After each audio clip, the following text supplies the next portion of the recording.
Hey everybody, how's it going today? Ian back here with you, Entertainment Examiner. Hey, today I'm going to be reviewing a horror movie for you. I don't do a lot of horror movies.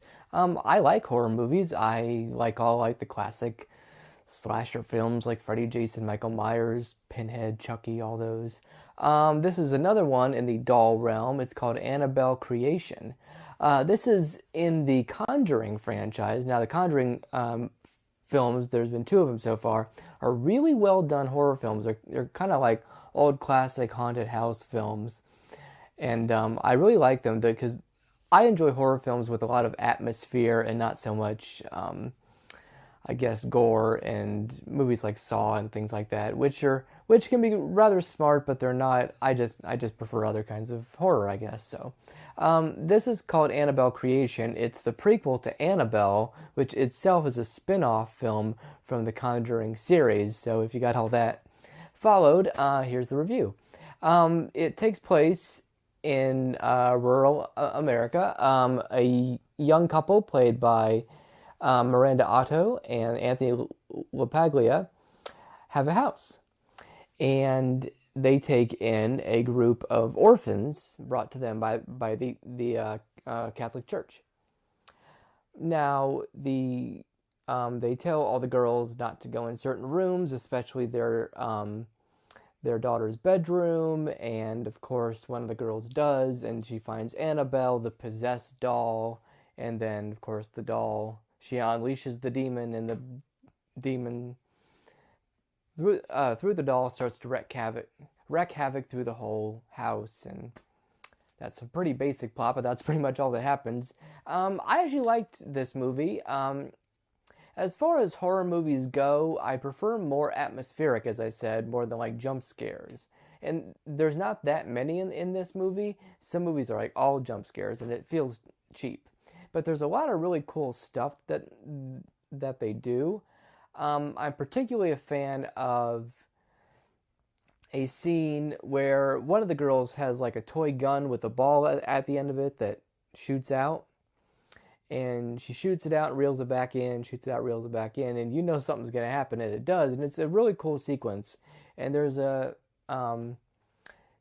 sequence that happens with a chair that is made to go up and down the staircase, and electronic chair. And that's kind of neat too. And a lot of this stuff you can see coming from them being introduced at the beginning of the movie. I thought that the movie had a lot of good atmosphere. There's some great shots in it.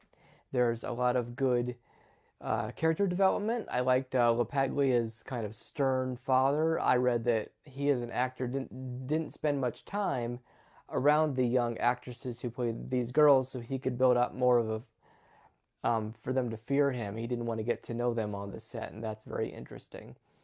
The movie kind of sets it up at the end, as most horror movies do, for another installment. But I think Annabelle Creation was a better film than Annabelle, which seemed kind of your more run-of-the-mill possessed killer doll movie. Of course, as in all these movies, as much as I liked it, these characters don't make a lot of smart decisions. There's a scene where one of the little girls looks through the keyhole, and the doll is rocking itself in the chair. Why the hell would you go in the room? Don't go in the room. The doll is rocking itself in the rocking chair. Why don't do it? I don't yell at the screen, but if I was home, I'd yell at the TV. Don't do it. So, besides that, of course, that's the way the movie goes. And overall, I kind of liked it. It was fun, even though the movie kind of gets a little over the top with some of the possession and the demon in the doll kind of things at times.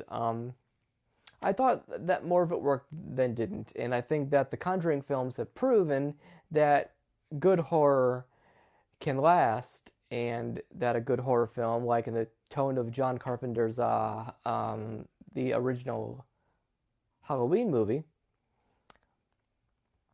that atmosphere does better, I think, than like blood and guts. Of course, it all depends on what kind of horror you like and what kind of movies you like. So that's all I got for Annabelle Creation. It's in theaters now. It I'm going to give it a 3 out of 4. I'm going to give it a solid B rating. That feels pretty good for this one. Nothing groundbreaking, but it wasn't terrible by any means. So anyway, go see it now if you're into that kind of movie. So, well, that's all I got for this week. Thank you guys for watching. See you guys next time.